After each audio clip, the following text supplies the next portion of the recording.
Boa tarde a todos, primeiramente, e eu gostaria muito de agradecer a presença de todos, já que aqui no nosso grupo, um grupo muito amado por mim, eu gosto muito porque realmente foi o único grupo que eu consegui me encaixar no meio católico, e realmente nós levamos muito a sério as formações, os estudos e as orações, por amor a Cristo nosso Senhor.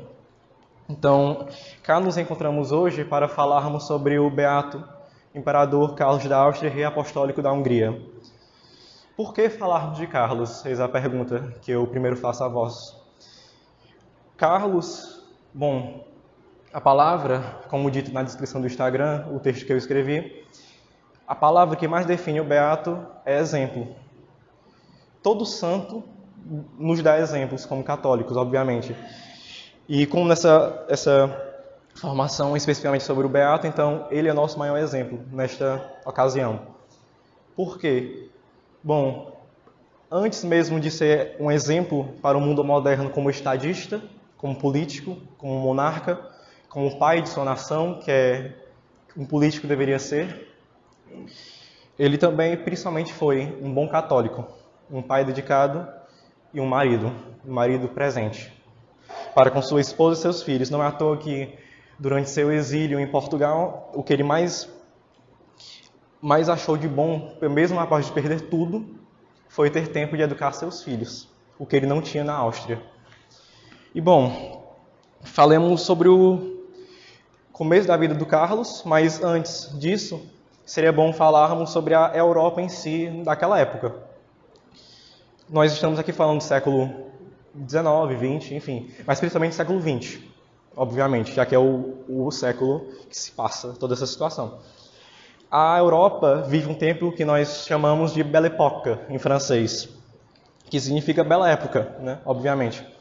É um período de avanços tecnológicos, de certa paz na Europa. Claro que essa paz, eu falo dos meios bélicos, mas diplomaticamente era uma região muito conturbada, principalmente após a divisão da África no final do século XIX, que causou muitos problemas e discórdia entre as potências europeias, né? Cada um brigando por sua fatia em território africano.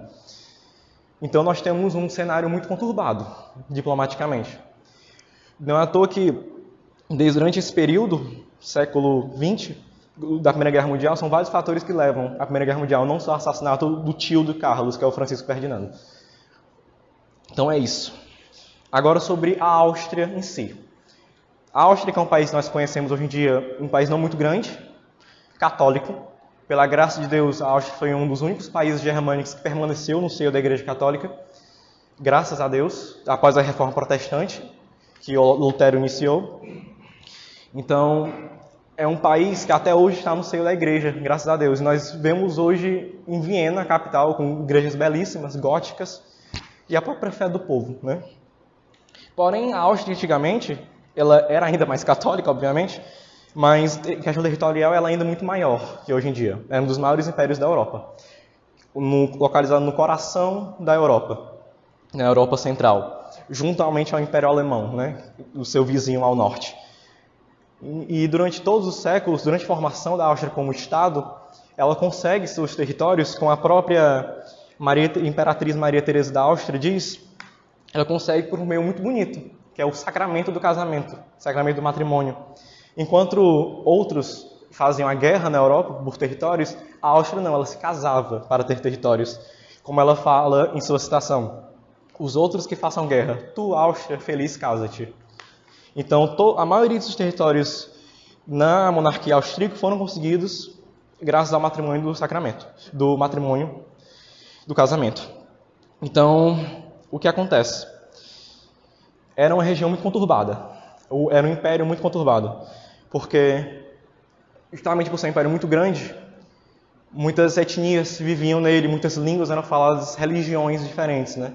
Apesar da Áustria e da Hungria, aqui nós vemos da época do Carlos a chamada de Áustria-Hungria, o Império Austro-Húngaro, desde 1867, quando ocorreu a união das duas nações sobre um mesmo rei, uma monarquia dual, como nós chamamos, após revoltas húngaras para a autonomia, pedindo autonomia, pedindo mais poder político no governo da Áustria.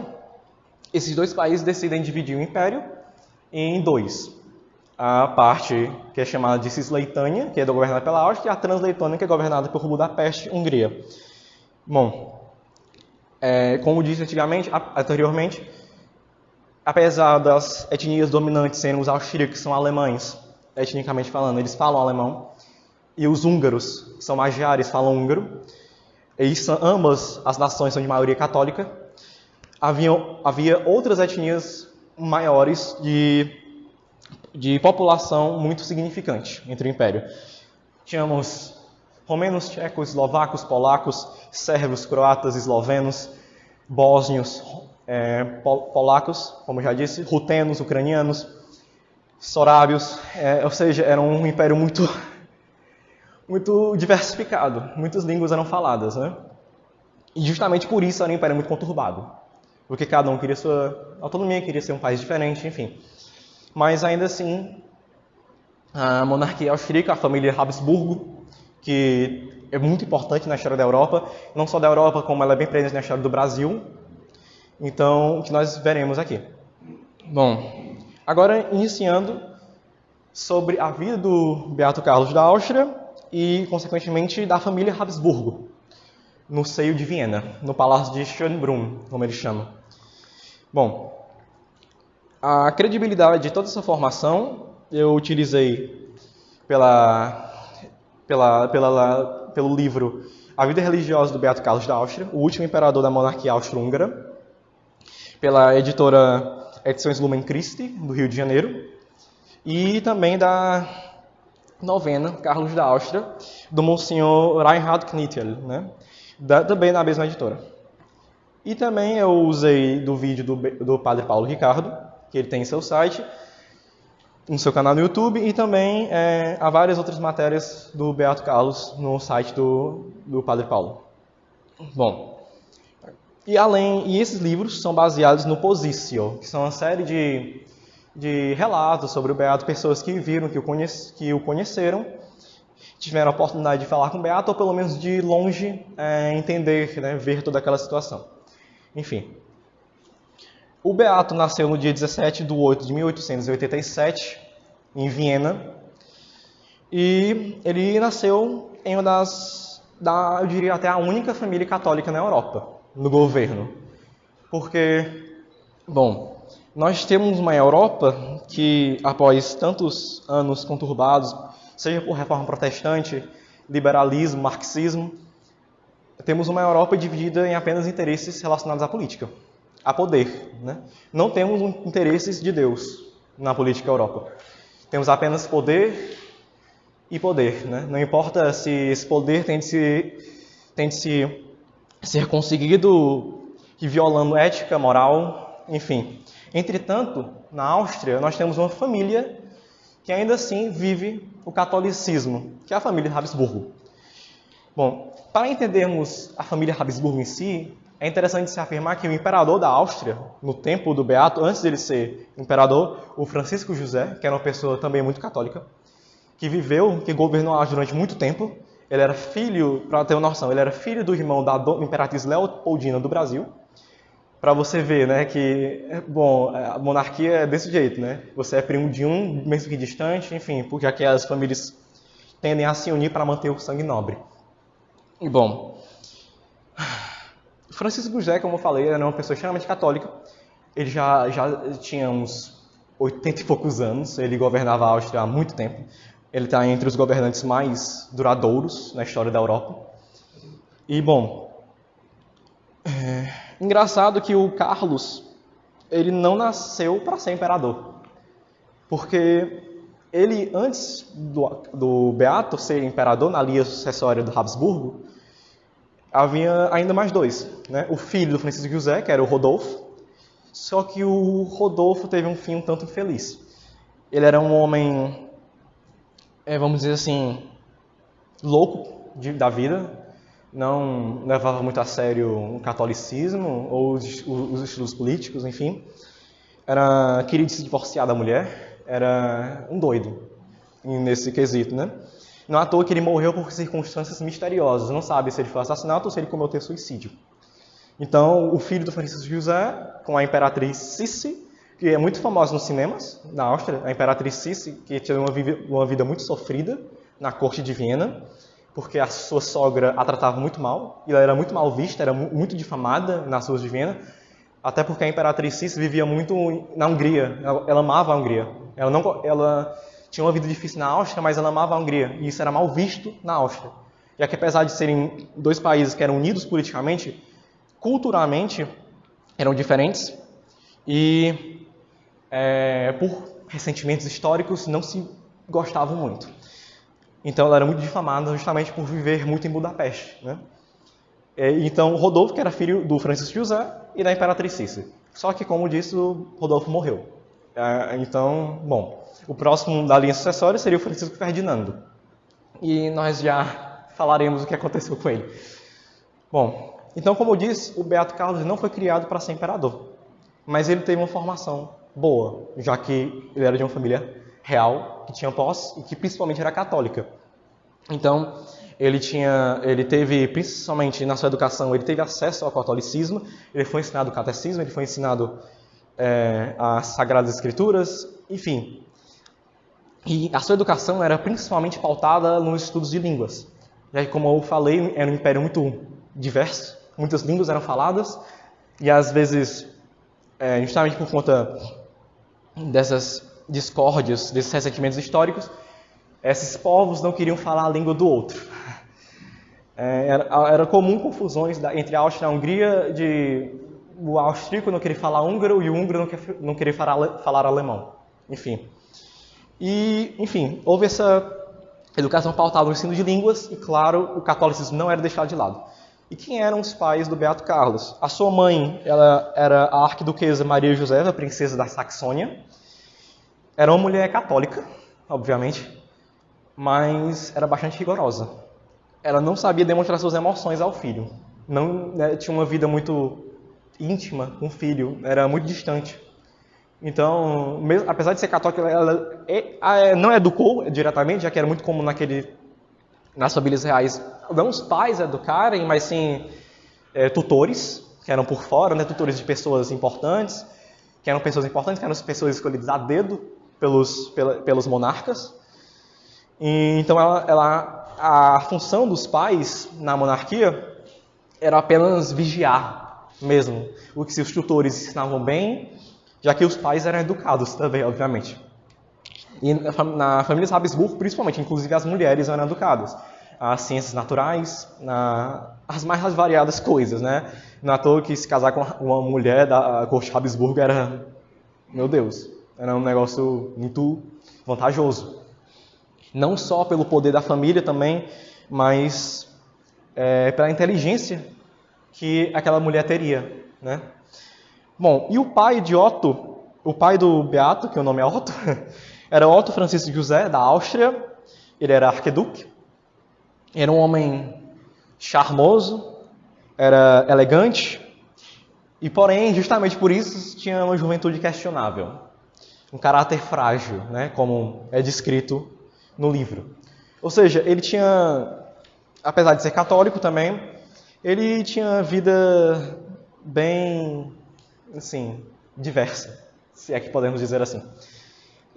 Então, assim, apesar de ter nascido na riqueza, a vida do Beato Carlos foi bastante conturbada por conta dessas situações, né? E, bom, como era o Beato Carlos durante sua infância? Ele era uma criança muito amável, como descreve o livro. Um garoto amável, frágil, generoso e extremamente católico. É engraçado que durante as histórias, né, os relatos que contam sobre sua infância, um dos relatos é que ele, toda vez que passava diante de uma igreja, ele rezava. Ele fazia o devido sinal da cruz e rezava um tempo naquela igreja. E também vivia muito na capela doméstica do palácio dos Habsburgo, em Viena. E além desse catolicismo muito presente na vida, apesar de ser muito jovem, ele era muito católico. E, inclusive, uma das duas histórias que me marcaram bastante nesse livro. Uma história que ele brincava, o Beato Carlos, e sem querer, ele com um graveto bateu na imagem de Nossa Senhora. Ele começou a chorar, dizendo que tinha machucado Nossa Senhora. Começou a chorar, feito um doido. E outra história é que ele sofreu um acidente muito feio durante sua infância, de patins, que ele ficou com sequelas pelo resto de sua vida. E ele se recusou a dizer o nome do menino que o empurrou. Que o empurrou. O garoto que o empurrou do patins, ele se recusou a dizer o nome justamente para ele não sofrer consequências. Então é uma infância muito santa, se podemos dizer assim. Se podemos, não devemos dizer assim. E sobre a educação, voltando à educação, nós temos a presença do conde, o Jorge Valles, que era um católico, obviamente, influenciador na educação do Carlos, e ele também era bastante rigoroso.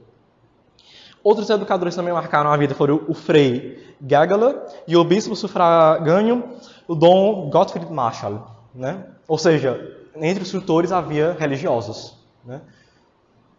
É bem interessante essa educação, baseada em membros da própria igreja, freis, bispos, participarem da educação do jovem monarca. E bom, as virtudes do Beato, que apontaremos durante toda a formação, ele realmente tinha um bom autodomínio, era irrepreensível e reservado. É interessante nós falarmos sobre essas virtudes justamente para usarmos como base para nossas vidas, para sermos bons católicos.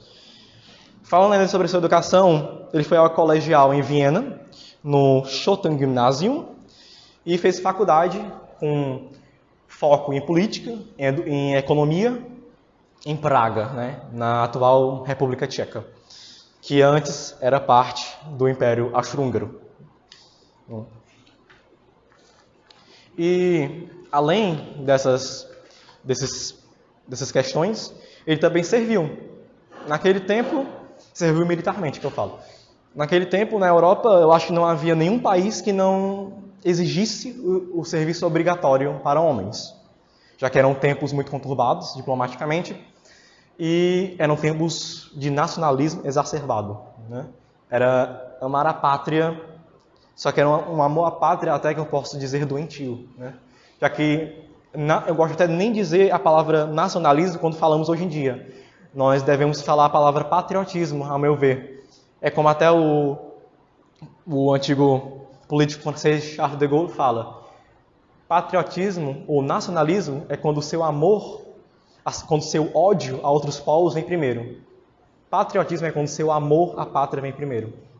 Então é bem interessante nós salientarmos essas diferenças. Então eram momentos que a vida militar para os homens era obrigatória. E ele serviu desde 1903 no 1º Regimento de Ulanos, como tenente, pela Ordem Tozão de Ouro. A ordem que ele ficou muito feliz em servir, ele amava a vida militar, o Beato Carlos. E essa ordem especificamente porque era uma ordem católica, constantemente eles tinham missas, né? E o que ele amava. Eu acho que esse era o principal motivo dele continuar na ordem, não era nem a vida militar. E é bem interessante toda essa análise, né? Já que ele amava a vida militar, porque era uma vida regrada, era uma vida realmente reta, e combinava bem com a vida católica, né? Que se pararmos para ver, muitos deixam a igreja católica porque é uma vida regrada, é uma vida séria, é uma vida difícil. É difícil, não é fácil ser católico, né? Vocês sabem muito bem porque estão aqui. E bom, ocorre a morte do pai do Beato Carlos, o Otto, Francisco da Áustria, e ele morreu de sífilis. Então vocês já veem que seu passado é bem, assim, fidelidade matrimonial zero, era muito passado mulherengo, enfim. Ele morreu justamente por ocasião de uma doença desse tipo. E a morte do pai para o Beato Carlos foi bem difícil, especialmente quando o seu tio, Francisco José, o atual herdeiro do trono, ele o disse, uma frase que fez com que o Carlos passasse pelo momento mais difícil de sua vida. Eu diria até mesmo mais difícil que a derrocada da monarquia na Áustria. que é o que a Imperatriz Zita, que é bastante presente nesses livros, em suas citações, ela caracteriza esse período sombrio na vida do Carlos de eclipse de poucos meses. Francisco José, durante o funeral de seu pai, diz: olhe, fique longe das mulheres, mas se não conseguir, proteja-se. Né? Ele disse desse jeito. E ele ficou bastante traumatizado com essa frase. Né? Porque não sabia nem como... Ele não sabia explicar como viver bem. Ele não achava na sua educação uma maneira que respondesse a essa frase do Francisco José, em decorrência de toda essa situação do seu pai, né?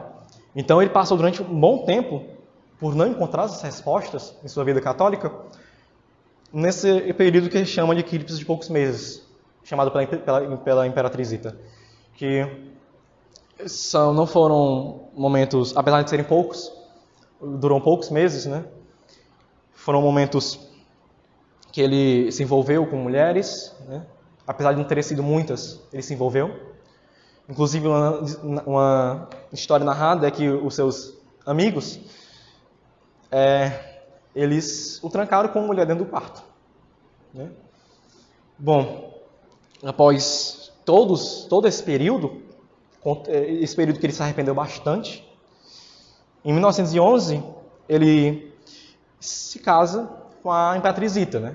Que antes ele havia se apaixonado pela Imperatriz Zita, que é da casa dos Bourbon, parte francesa, e da Parma, parte italiana. Né?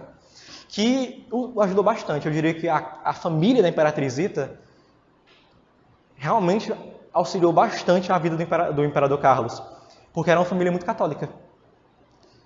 Era uma família muito católica, era muito feliz, era uma família cristã. Então, durante esse período, essa amizade que ele teve com a família de sua mulher o ajudou bastante.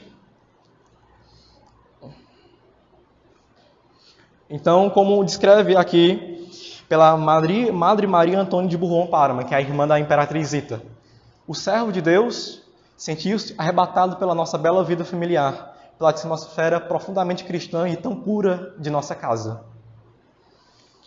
Porém, antes do casamento com a Imperatriz Zita, o Beato Carlos confessa a ela esse eclipse de poucos meses. Ele confessa tudo o que aconteceu e pergunta: você ainda quer se casar comigo? A Imperatriz Zita, vendo essa atitude muito nobre de confessar essa parte sombria de sua vida, o perdoa e decide se casar com ele.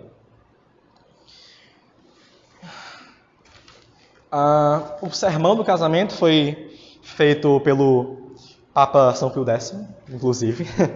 O Beato Carlos da Áustria tinha um rosário que foi dado pelo próprio Papa Pio X, e o Papa Pio X predisse que o Beato Carlos da Áustria se tornaria imperador. Né? Como ele diz aqui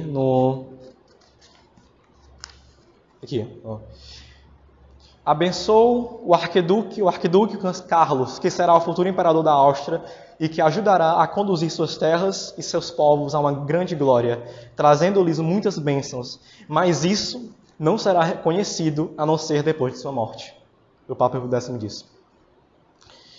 Durante uma audiência que ele teve com o arquiduque, né, com o Beato Carlos. Bom, e além dessa profecia do Papa Pio X, ele ainda diz no sermão do casamento que o matrimônio, a ascensão ao trono de Carlos, seria, ele considerava a recompensa que os céus ortogaram à Áustria por sua fidelidade à Igreja e ao Papa. O Beato Carlos, nas palavras do Papa Pio X, era o presente que Deus havia dado à Áustria por sua fidelidade. Após o casamento, o Beato Carlos diz a Zita: agora devemos nos ajudar um ao outro a chegar ao céu. Que afinal, esse é o objetivo de um casamento. Não é a vida terrena, e sim a vida celestial. Bom, após analisarmos esse começo de vida do Beato Carlos, toda a sua educação, seu matrimônio, os seus deslizes, que é importante salientar, mas afinal, muitos santos têm seus deslizes, antes de sua conversão. Nós chegamos a um período sangrento na história da Europa, que é a Primeira Guerra Mundial, ou como eles chamavam antes da Segunda Guerra Mundial, a Grande Guerra, né? A Grande Guerra que assolou o continente europeu, não só o continente europeu, mas com a entrada do Império Britânico, havia se tornado uma guerra mundial, afetando regiões como a África, a Oceania e a Ásia. Bom, como eu disse para vocês, o Beato Carlos não foi criado para ser imperador. Afinal, havia outros herdeiros na frente. Porém, em uma visita de Estado a Sarajevo, capital da Bósnia, o Francisco Ferdinando, o herdeiro do trono, já que o Rodolfo havia morrido, com sua mulher, ele é morto por um jovem ativista sérvio, que provavelmente, não tem como confirmar, estava ligado diretamente, ou ele trabalhava para um serviço secreto que era ligado a políticos do reino da Sérvia, na época.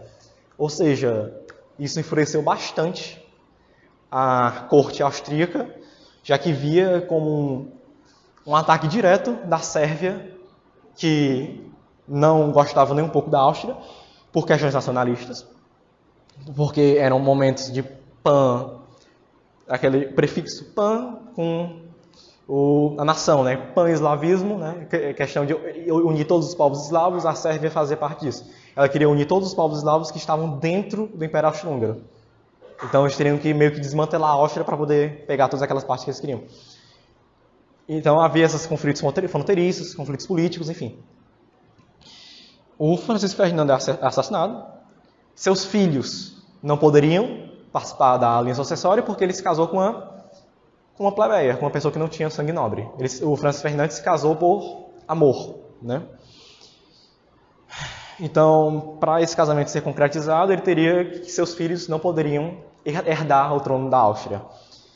Então, o único herdeiro que sobrara, como o próprio Pio X havia dito, seria o Beato Carlos.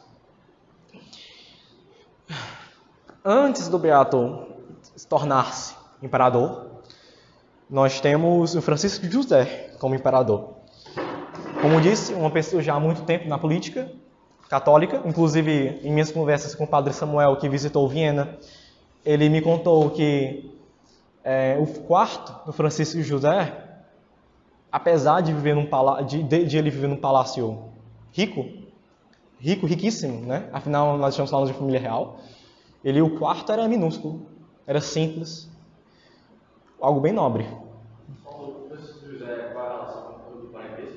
Ele era tio-avô.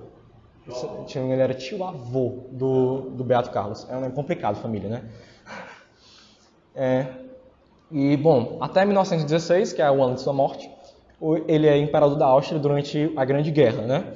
A Áustria, ela se alia à Alemanha, ao Império Alemão, do Kaiser Guilherme II, que é uma aliança eu diria mais por sobrevivência, já que, por exemplo, a corte alemã era protestante, não era católica.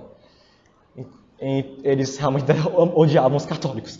Então, era uma questão mais de sobrevivência, creio eu. Até porque no século XX ainda, uma guerra entre a Áustria e a Prússia, que mais tarde se tornaria a Alemanha, havia ocorrido, né? Mas, enfim, a aliada da Áustria era a Alemanha, e mais tarde o Império Turco-Otomano entra, que é um Império Islâmico, né? Bom,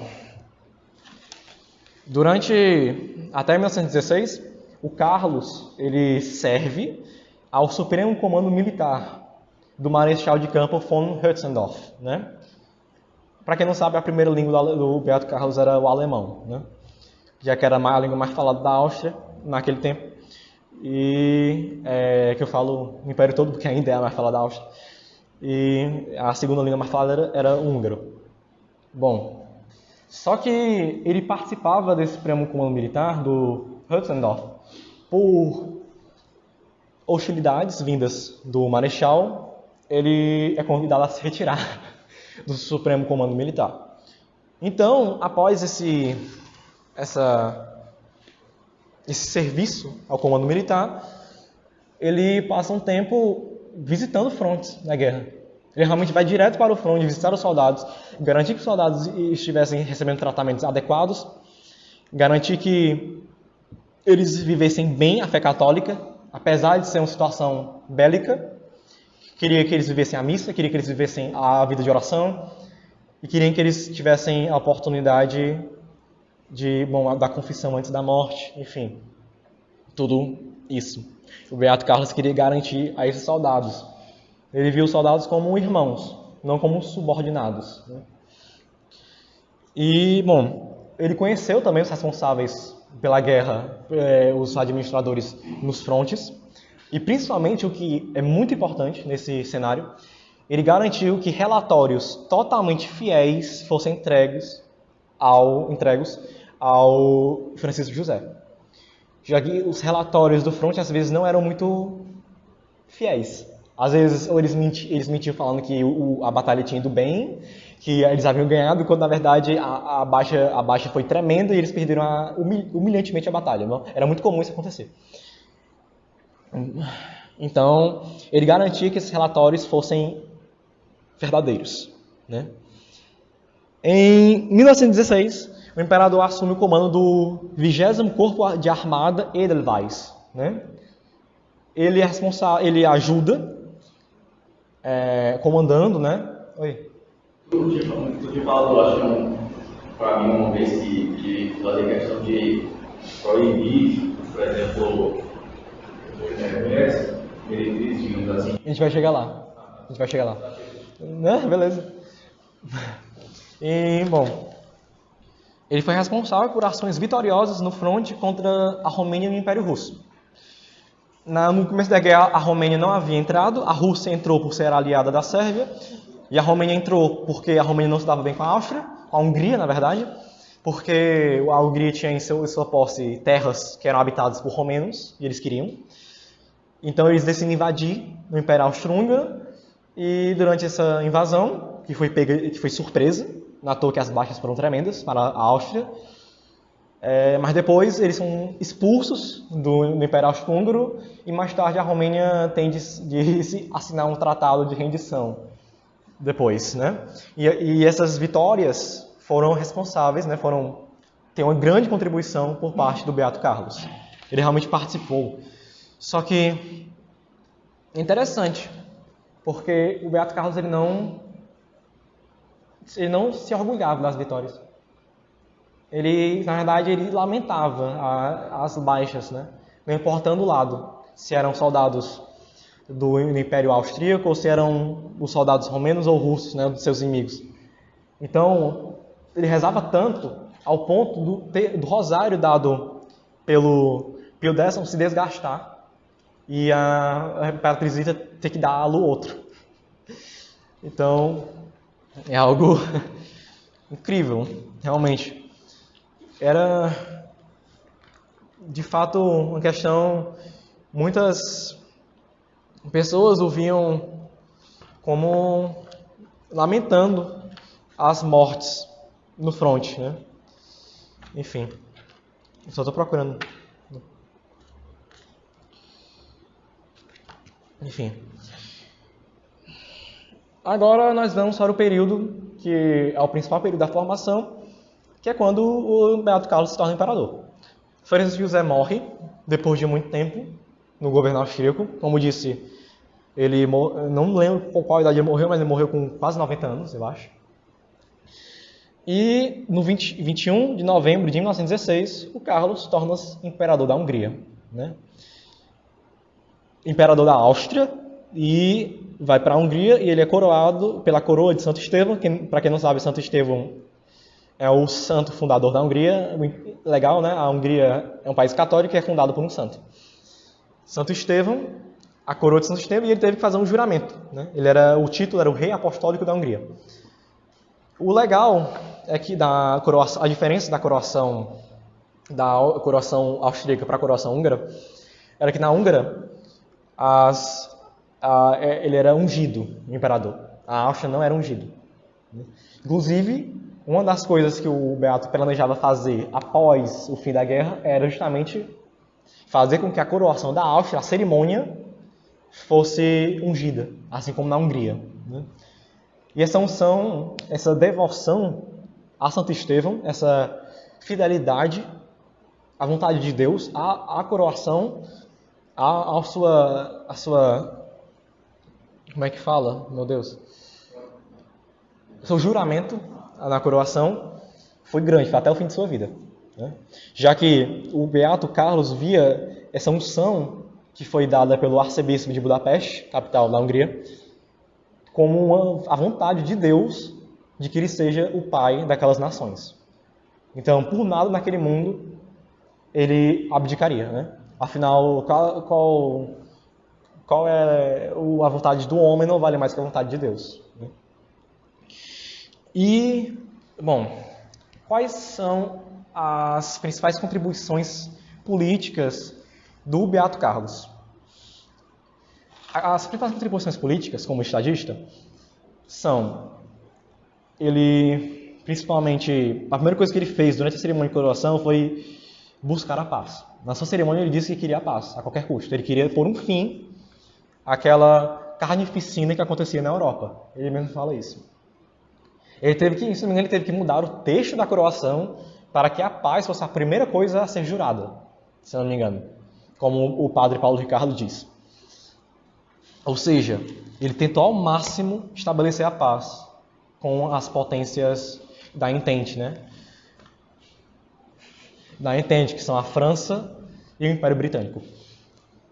Só que ele não conseguiu essa paz. Ele tentou ao máximo, mas ele nunca conseguiu. E, bom, ele nunca conseguiu porque, coincidentemente, a França e a Inglaterra eram governadas por maçons. E que não tinham o menor interesse de fazer paz com a nação católica. Então, realmente, a paz não era uma coisa que eles queriam. Não só isso, como os próprios políticos na Áustria não queriam a paz. Na verdade, quando a guerra, durante aquela confusão que teve entre a Sérvia e a Áustria, um pouco antes e depois da guerra, durante a guerra, o Papa Pio X enviou uma carta ao Beato Carlos para que ele pedisse a Francisco de José que não ocorresse nenhuma declaração de guerra. Só que essa carta foi interceptada por uma pessoa que queria a guerra. Então a carta chegou durante a guerra. E o que ele fez com essas pessoas que queriam a guerra? Ele rebaixou todas. O Beato Carlos ele deixou esses comandantes, esses políticos que tinham um forte cargo político, a terem cargos irrelevantes. Essa foi a pena que ele deu. Já que era imperdoável o crime por puro egoísmo, por puro nacionalismo, por pura glória, uma falsa glória, eles matarem milhões de pessoas. Milhões mesmo. Então, foi uma coisa que ele fez, o Beato Carlos. Ele também continuou a visitar os frontes, continuou a dar acesso àqueles soldados à vida católica. E uma coisa que me marcou bastante de suas ações em relação à parte bélica foi a criação da Casa dos Soldados. Casa do Soldado, a Soldatshaus. O que era essa Casa dos Soldados? Era um estabelecimento de lazer onde os soldados podiam ir para se divertir, Mas por quê? Por quê, Por que ele fez isso? Bom, a diversão dos soldados eram coisas imorais nos frontes. Prostitutas, como o Gustavo me lembrou, Prostitutas, enfim, outras diversões, não muito saudáveis. Então, a primeira coisa que ele fez foi justamente criar esses estabelecimentos de pura inocência mesmo, de pura diversão. Uma diversão infantil, com jogos de tabuleiro, onde os soldados poderiam descansar, conversar, enfim. Um local de fato puro.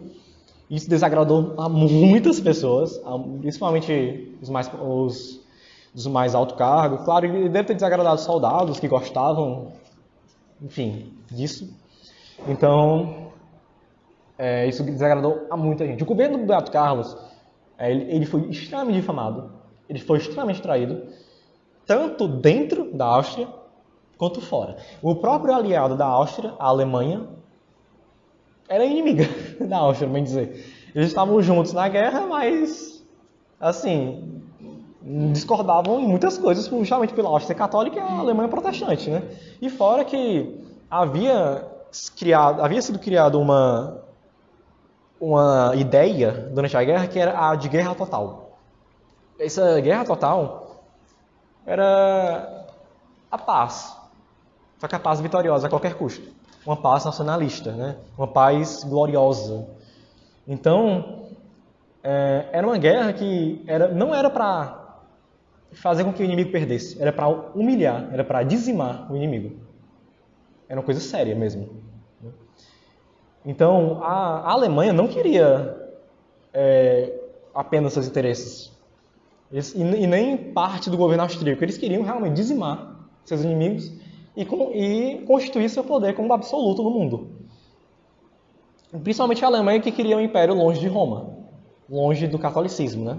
Não é à toa que os polacos, vocês falam, é comum se falar sobre a péssima vida dos polacos durante a Segunda Guerra Mundial, quando a Alemanha nazista invade a Polônia em 1939, mas a vida dos polacos dentro do Império Alemão, antes da Segunda Guerra Mundial, era um inferno, porque eles eram católicos. Eles viviam na parte ao norte da Alemanha que era protestante. Eles não tinham direito nem de falar polaco, nem de ensinar polaco, nem de ter escolas polacas, nem de nada. A corte alemã odiava, essa é a palavra certa, odiava os católicos. Não é à toa que quando a irmã do Kaiser Guilherme II decidiu se converter à ortodoxia, quando ela se casou com o rei da Grécia, ela foi expulsa de casa. Enfim, pormenores. Além disso, nós temos a proibição do duelo e do ato de atar. O duelo era uma prática comum, o que resultava em prática comum entre os soldados, que resultava em muitos ferimentos, baixas, enfim. Ele proibiu isso. Ele proibiu também o ato de atar. O que era esse ato de atar? Era a punição dos soldados. Punições físicas mesmo, muitas vezes desumanas, que os superiores estabeleciam a seus subordinados. E ele proibiu isso, via isso como desumano. E era desumano. Outras coisas em seu governo, nós também temos a distribuição de rosários pelo fronte. Ele faz o possível para entregar rosários a todos os soldados, para que eles pudessem renovar. Na verdade, todos esses atos do governo do Beato Carlos são baseados na encíclica papal, redundância, a Rerum Novarum, que era uma encíclica que abordava o social, né? Como um governo deveria se portar, a sua população, como ele deveria fazer certas coisas, enfim. Todos esses atos são baseados na encíclica Rerum Novarum. E o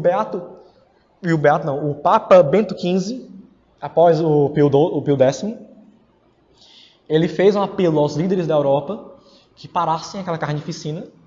Todos os líderes ignoraram, obviamente, já que os interesses dos franceses e dos ingleses eram maçônicos, eram outros. O interesse dos alemães não tinham nada a ver com o interesse da Igreja Católica. O interesse dos russos não tinha nada a ver. O interesse, da Itália, que havia se aliado à Alemanha, mas depois traiu a Alemanha e se juntou à Inglaterra durante a guerra. Oi? O que, Davi? Durante a guerra também não era interesse de paz. E o único líder da Europa que respondeu e que publicou, que divulgou toda a oração que o Bento XV pediu pela paz na Europa foi o Beato Carlos. Ele foi a única pessoa. E não é toda que ele foi taxado de covarde pelos seus companheiros de governo, foi taxado de covarde pelo seu aliado alemão. E principalmente foi taxado de covarde pelo aliado alemão porque... Protex.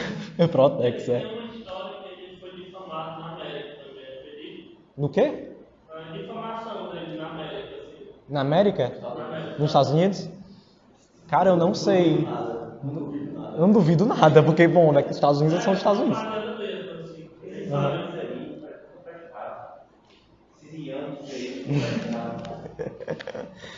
Rapaz, eu não sei, pelo menos o livro e nem a aula do Padre Paulo citam isso, né?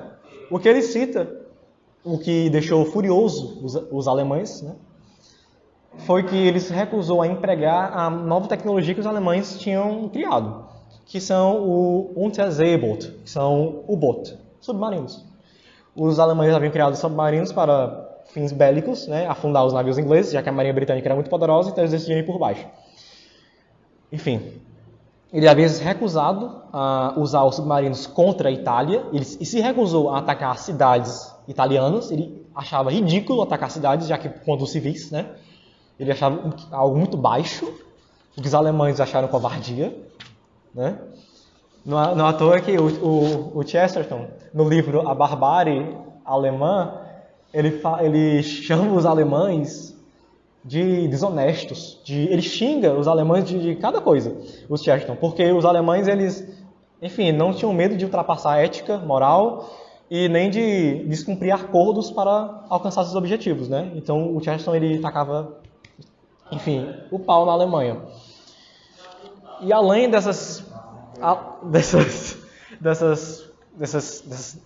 enfim, dele ter negado participar com a Alemanha nessas coisas, ele também negou duas coisas que definiram a história do mundo. Quais são essas coisas? O Padre Paulo narra que os alemães haviam posto um bloqueio da Inglaterra, né? Qualquer navio, não importa que se fosse militar ou civil, seria afundado. Justamente para fazer, já que a Inglaterra queria que a Alemanha morresse de fome ao bloquear as rotas marítimas, a Alemanha também queria que a Inglaterra morresse de fome. Então eles fazem esse bloqueio no Reino Unido. O Beato Carlos, parece que ele avisou, disse, olha, não façam isso porque a Inglaterra é amiga dos Estados Unidos, e se vocês fizerem isso e bombardearem um navio americano, os israelenses vão entrar na guerra. Ele disse desse jeito. E aí, se vocês querem ganhar, a gente ninguém ganha mais, né, com o poder bélico dos Estados Unidos. Dito e feito. Dito e feito, né? Os Estados Unidos entraram mais na guerra porque a Alemanha havia chamado o México para entrar na guerra. Não deu muito certo. E também porque os alemães, de fato, afundaram um navio Lusitânia, que era dos Estados Unidos. Enfim. Outra coisa que definiu a história do mundo, e nós pagamos até hoje por isso, os alemães, eles lutavam em duas frentes, né?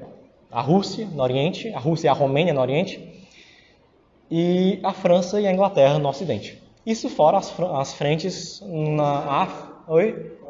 Como sempre. E fora as frentes na África e na Oceania, né? Na Oceania contra os japoneses e na África contra os ingleses e os portugueses. Enfim, uma coisa... tipo isso. Começa lá, o bloco ocidental, porque o bicho coloca a Alemanha, aí a Alemanha se une aos outros países nada a ver. Aí também a Rússia, do nada, no meio da guerra, os Estados Unidos que nada a ver no meio também. E assim, isso nada. Tipo isso. Ai, ai. E bom, a coisa que ele negou foi que, bom, os alemães estavam ocupados em duas frentes. E eles gastavam muitos recursos, né? Dois países diferentes, mobilizar divisões para regiões muito longes, enfim,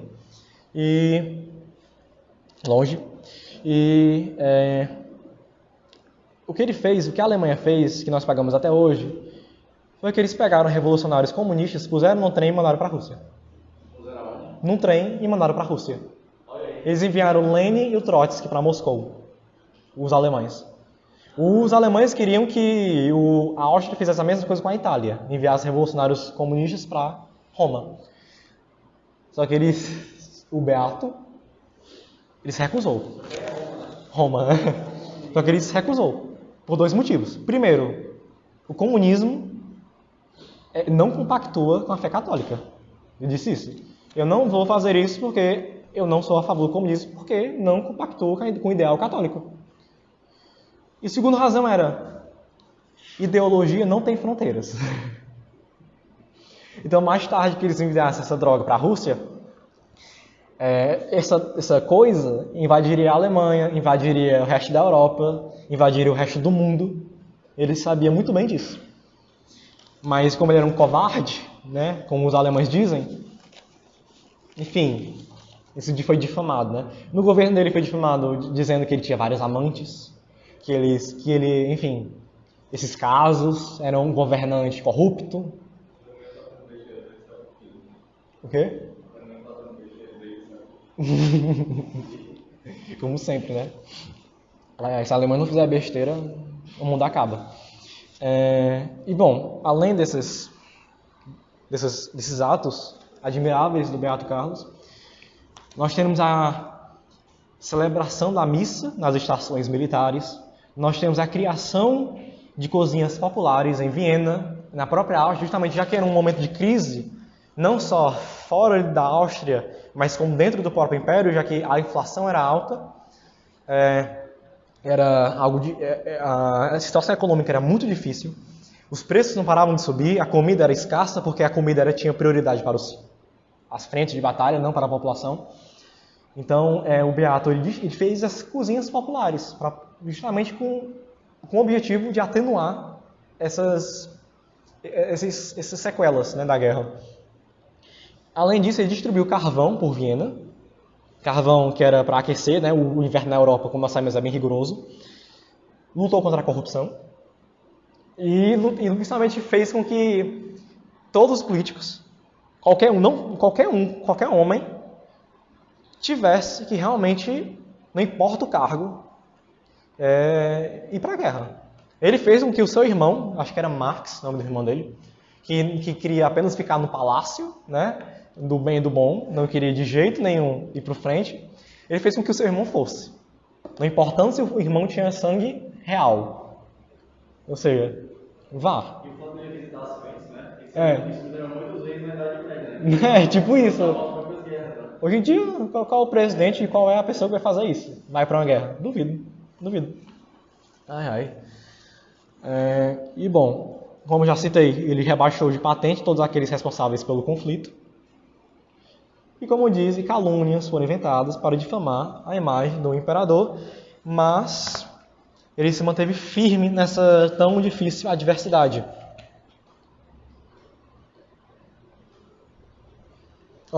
Inclusive, obviamente, a igreja não é burra. A igreja ela investigou todas essas mentiras, todas as calúnias, para justamente provar que são mentiras. Já que eles não poderiam beatificar uma pessoa que realmente seguisse essas mentiras, né? Nós temos aqui o Tribunal Ordinário de Viena, por meio dos interrogatórios propostas às testemunhas em condições de conhecer a vida pública e privada do servo de Deus, lançou luz sobre todos esses boatos assim mencionados e ainda recolheu informações extremamente claras e convincentes. Todas as calúnias imputadas ao servo de Deus mostram-se privadas de fundamento em nítido contraste com o teor de vida escrito por 71 testemunhas, que falam justamente isso.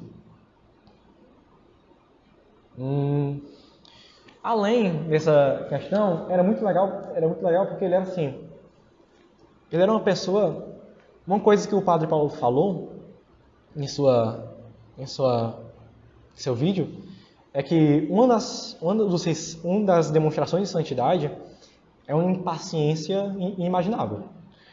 E assim, por aguentar tanta calúnia e tanta difamação, enfim, como ele suportou tudo aquilo, eu não sei. É uma paciência incrível. Principalmente, eu fico impressionado porque ele foi enrolado. Como falei, ele foi traído pelos seus aliados, pela Alemanha, e foi traído pelas pessoas do governo, principalmente pelo seu ministro das Relações Exteriores, o Czerny. Ele foi traído, né, pelo seu próprio ministro. E, se não me engano, ele havia feito o Beato assinar um acordo que não era para ele ter assinado. Totalmente, enfim, eu li essa página e não entendi muito bem, né? Eu vou ser sincero com vocês, não entendi muito bem. E outra coisa que ele foi obrigado a assinar justamente porque ele não sabia, Francisco Ferdinando, que não era uma pessoa muito boa, o forçou a assinar, quando ele era mais jovem, um contrato em relação a seus bens. Mesmo assim, ele aceitou o contrato, mesmo sendo ilegal. Ele aceitou o contrato. Ou seja, o servo de Deus realmente ele tinha uma paciência incrível. E ele nunca tomava uma decisão importante sem antes rezar Ele se confessava a cada 8 dias. E ele fazia sua comunhão diária. Inclusive, quando ele ficava gripado, já que o parto do Beato Carlos foi difícil, seu parto foi difícil, ele tinha uma saúde muito frágil. Então, quando ele ficava gripado, ele às vezes não queria tomar a Santa Comunhão com as tosses, com medo de desrespeitar Jesus Cristo. Ele era de fato um servo de Deus.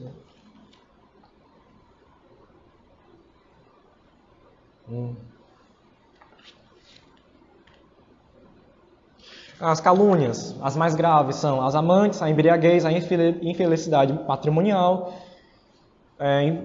infidelidade conjugal, enfim. As memórias da senhora Laufa, uma desaventurada, agressiva e mentirosa prostituta, enfim, que ela escreveu coisas que não eram a realidade, né? Ele era, enfim, era muito incrível, viu?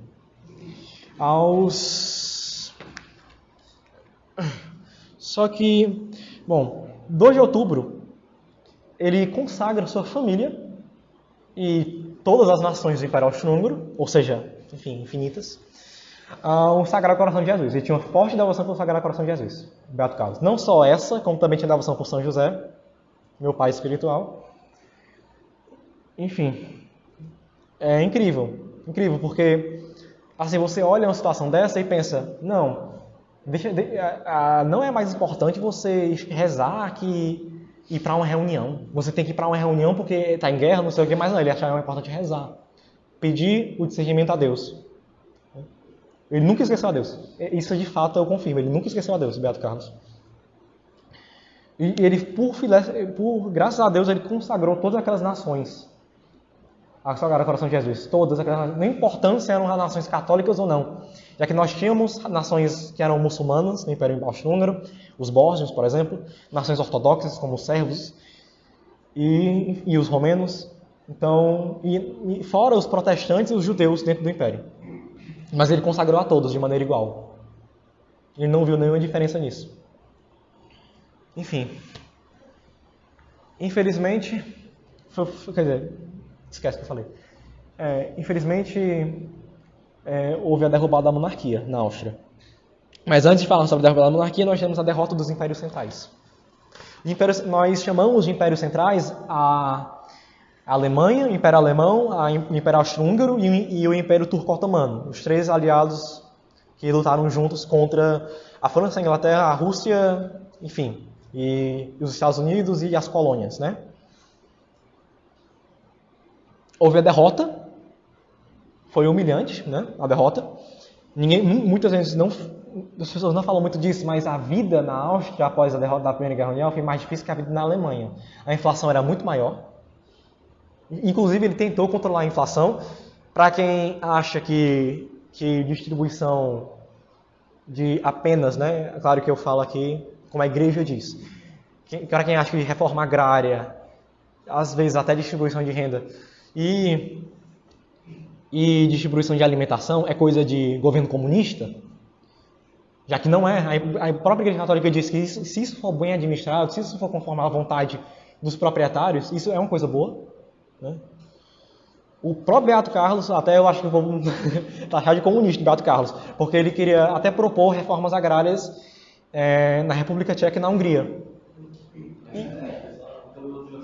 Doutrina social, Enfim, isso é algo assim. Eu não entendo porque um governante querer o bem para o seu povo e fazer essas ações sociais ser comunismo. Liberar parcelado. Ai. Enfim. E fora que ele tentou controlar o preço, porque os preços subiam muito, e ele tentou controlar para que a população mais pobre continuasse a comprar, porque realmente era uma situação triste, e depois do fim da guerra a situação piorou mais ainda. Primeiro que, como a França e a Inglaterra queriam, o Império Austro-Húngaro foi desmantelado. Ou seja, todas aquelas nações que queriam independência, elas conseguiram independência. A República Tcheca, a Polônia, que a Áustria tinha parte da Polônia atual, elas declararam suas devidas independências. A Sérvia virou a Iugoslávia, ela anexou as regiões eslavas. A Romênia anexou a Transilvânia, na Hungria. A Áustria virou um país minúsculo. E o principal problema nisso, não só a Áustria, a Hungria também, foi que a população que falava alemão ficou fora da Áustria. Ou seja, as pessoas que antes viviam no país acordaram no país totalmente diferente. E, às vezes, nem sendo bem vistas, né, já que os alemães não eram muito bem vistos pelas minorias. E fora que o que mais acabou com a Áustria foi que toda a potência industrial do país não estava na Áustria, era na República Tcheca. A indústria, eles não construíam em Viena, eles não construíam na Áustria, eles construíam na República Tcheca. E quando a República Tcheca, a Tchecoslováquia, naquela época, se separou, foi um baque para a economia. Ou seja, a fome, a inflação, que foi pior que na Alemanha, não falamos disso, mas foi pior que na Alemanha, e a população pobre aumentou mais ainda. Acho que os únicos empresários que saíram vitoriosos foram os que produziam coisas relacionadas a material bélico, químico, enfim. Ou seja, houve o desmantelamento do Império Austro-Húngaro. A destituição da monarquia alemã, a Alemanha também foi expulsa, a monarquia, não só na Áustria, e correram concessões territoriais por parte da Alemanha. Em 11 de novembro de 1918, Carlos evita derramamento de sangue ao assinar a renúncia temporária ao governo austríaco. Ele foi pressionado a assinar a renúncia, havia pedido a guerra, como eu disse, né? Ele tentou ao máximo estabelecer a paz, mas não havia conseguido, porque não era de interesse das potências. Enfim. E justamente para evitar ainda mais derramamento de sangue no seu próprio país, ele tem que assinar essa renúncia temporária. Não é renúncia ao trono, é renúncia ao governo. Ele assinou. E ele, um dia depois, em 1918, o 12 de novembro, a República Austro-Alemã, que foi o início da Áustria, é proclamada e a monarquia é derrubada. Os bens do Beato são confiscados, de toda a família real. Ele tem de ir para a sua casa de caça, no interior, né, em Ekatzal, né, na página 51, como ela demonstra, né? Ou seja, ele perdeu tudo.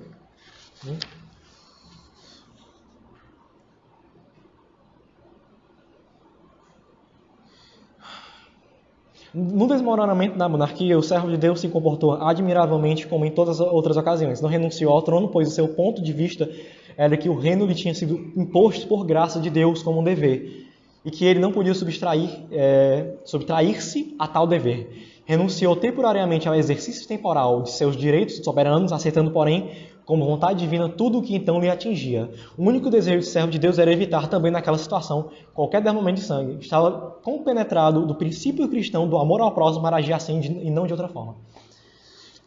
Ele tentou ao máximo a paz, infelizmente não conseguiu. Foi forçado a abdicar, não abdicou, ele renunciou ao governo, diferente. E justamente por isso, ele via como o seu reinado com um dever divino. Então ele não poderia ir contra as vontades de Deus. Isso é algo admirável. E o mais engraçado é que, apesar de perder tudo, a República é derrubada, os bens da família são confiscados, ele ser forçado a sair do palácio, ele mantém a sua fé. Ele esquece... ele esquece de tudo, dos bens, do governo, né? Mas não esquece Deus. Ele nunca esqueceu a Deus. Ele sempre agradeceu a Deus, ele continua a rezar, e muitas testemunhas falam que nunca ouviram uma reclamação sequer da boca do Beato Carlos. E o mundo desabou sobre ele. Ele manteve a fé, apesar dos infortúnios, desses desgraçados infortúnios. Apesar disso tudo, em 31 de dezembro desse ano, o Te Deum, que é um hino de louvor a Deus como agradecimento, ele canta o Te Deum em ação de graças. Não, isso é ainda lá, né? Ele canta. E as pessoas, eles até falaram, meu imperador, você perdeu tudo. Como você vai agradecer a Deus por causa disso? Você perdeu seu governo, você perdeu seus bens, você perdeu sua nação, você perdeu tudo. Aí ele respondeu, mas Deus concedeu a paz. Era isso que eu queria. E tudo era vontade de Deus. Ele dizia, apesar de ele perder tudo, ele dizia que tudo era vontade de Deus. Ele nunca deixou de se abater por causa disso, nunca reclamou uma vez sequer, e ainda cantou o hino de agradecimento a Deus. Ou seja, é um santo. Né? É uma virtude muito difícil de se alcançar. Eu falo a verdade, é difícil de se alcançar, né? Uma coisa dessa. Enfim, em 23 de março de 1919, por se recusar justamente a renunciar ao trono, o mais novo governo republicano, a República Austro-Alemã, o convida gentilmente a sair do país. Ele é banido do país, entra em exílio na Suíça, ele tem vigilância constante dos ingleses, e infelizmente o Beato Carlos ele acaba por adoecer até a primavera de 1919. E durante esse exílio na Suíça, ele era vigiado, enfim, era tratado como prisioneiro de guerra. Né? Era desse jeito, né? Fazer o quê? Ele não gostava do exílio da Suíça, porque ele ficou num cantão, o cantão de Vaud, que era um cantão protestante. Ele não gostava nem um pouco disso, porque ele dizia mesmo que sentia saudade de ouvir o sino tocar durante a hora da anunciação de Nossa Senhora. E no cantão protestante não havia isso, nas igrejas. Ele disse que foi o que essa mudança de realidade, essa mudança de vida católica de um país católico para um país protestante, que é a Suíça, foi algo muito difícil de se engolir. Inclusive, a semelhança como Jesus é tentado no deserto pelo demônio, ele é tentado pela maçonaria na Suíça. Muitos relatos dizem que membros da maçonaria foram à Suíça, foram se encontrar com o Beato Carlos, oferecendo-lhe tudo de volta. O governo, os bens, tudo. Mas, em troca, ele teria que aceitar leis liberais, ele teria que aceitar o divórcio, ele teria que aceitar uma educação não católica no país, ele teria que aceitar tudo que não fosse católico, obviamente. O que era interesse da maçonaria. Ou seja, ele foi tentado.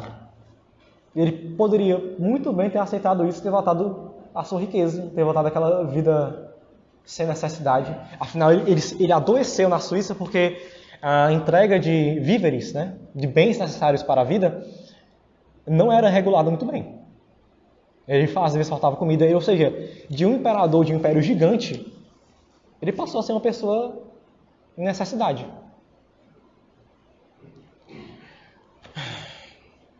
Mas ele mesmo assim, ele não se curva. Da mesma maneira que ele não se curvou às tentações dos alemães a enviar um comunista para vencer a guerra na Rússia, ele não se curvou às tentativas da maçonaria a retornar a seu poder.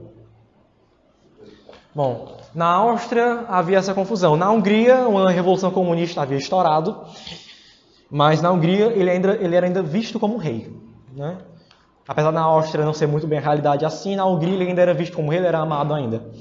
Não é à toa que ele tenta retomar o poder da Hungria 2 vezes. Na primeira do dia 24 de março de 1921, o Beato Carlos tenta pela primeira vez retomar o governo em Budapeste. Ele sai da Suíça, ele vê uma brecha no exílio e parte para lá. Só que a primeira tentativa ela falha após 12 dias.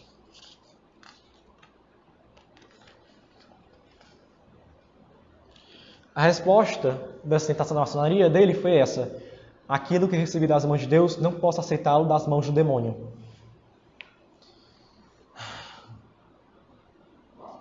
Como rei apostólico da Hungria, o servo de Deus sentiu-se sempre obrigado a fazer de tudo para recolocar este país novamente em pé.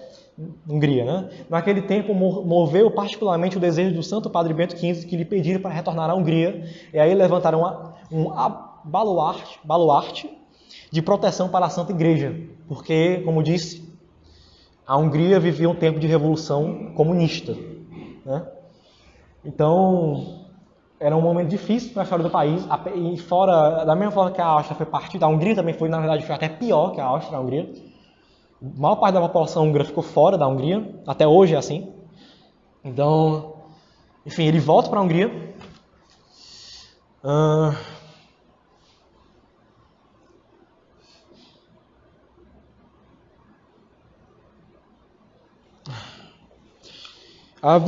Bom, a tentativa falha após 12 dias. A vigilância aumenta, né? Ele tem de voltar. Justamente eles aumentaram a vigilância para evitar que ele retomasse o poder, já que ele era, enfim, católico.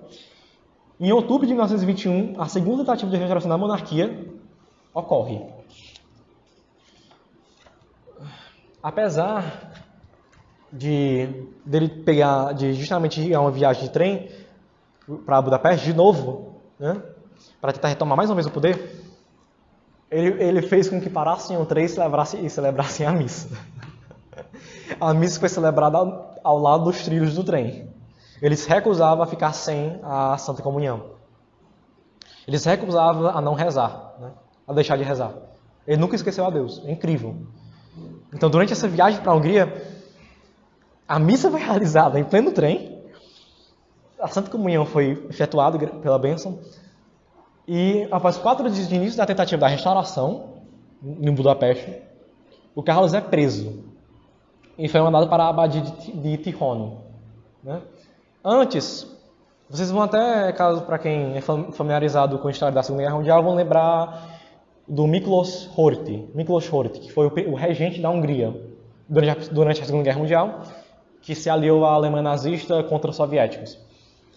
O Miklos, né, em húngaro, ele se aliou ao Beato na primeira tentativa do golpe, mas na segunda tentativa do golpe ele traiu o Beato e o prendeu. Não era mais de seu interesse que o Beato voltasse ao poder. Provavelmente ele viu que era melhor que ele voltasse ao poder, que ele fosse ao poder, não o Beato, né?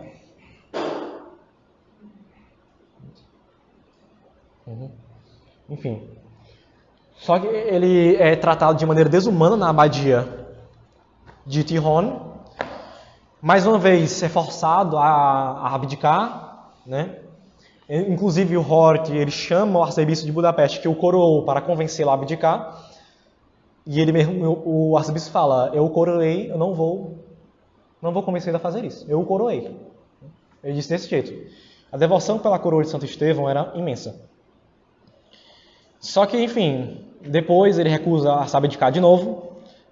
1º de novembro de 1921, ele é liberto e entregue aos ingleses em uma embarcação do Danúbio rumo ao desconhecido. Eles passaram por Dardanelos, eles passaram pelas ilhas gregas, eles não sabiam para onde iam. Uma coisa que ele lamentava era a impossibilidade de missa, a impossibilidade de sacramento, a impossibilidade da confissão durante essa longa viagem no Atlântico.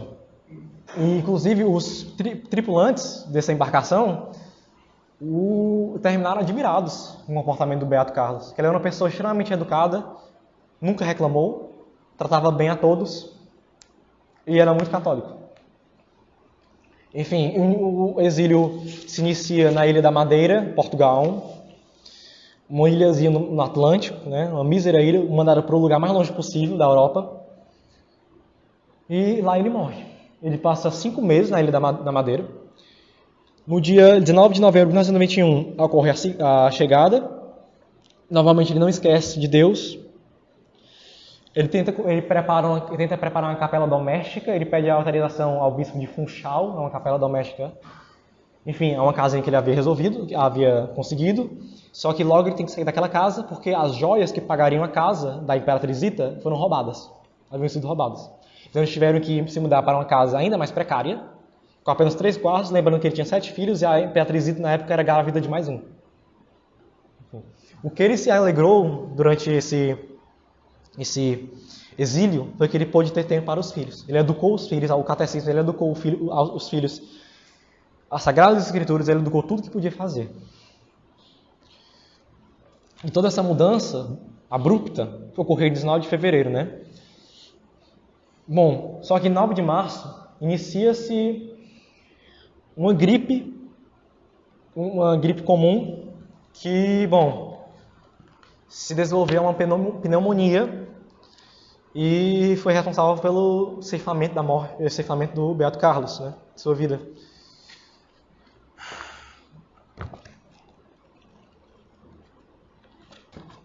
Um instante. Ele percebeu em Funchal, que é a capital da Ilha da Madeira, ele mesmo dizia: eu não queria morrer aqui.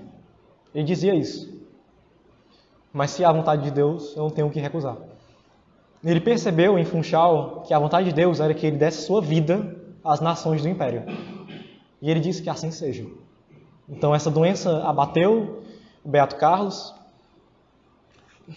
Ele, como disse, ele não podia mais separar pátria de igreja.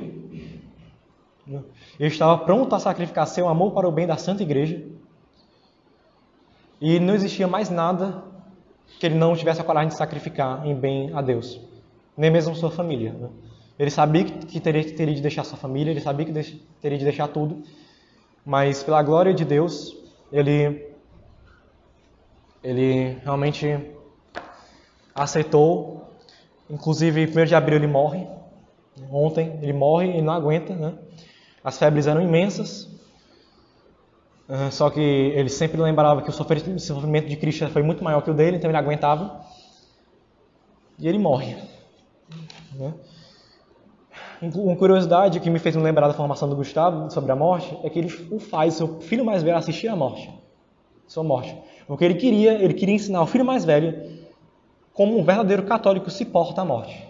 Que é sabendo que vai morrer, que é rezando e que é resistindo à tentação do demônio, porque como o Gustavo fala, não há momento pior na sua vida que o demônio vai te incomodar, senão na sua morte.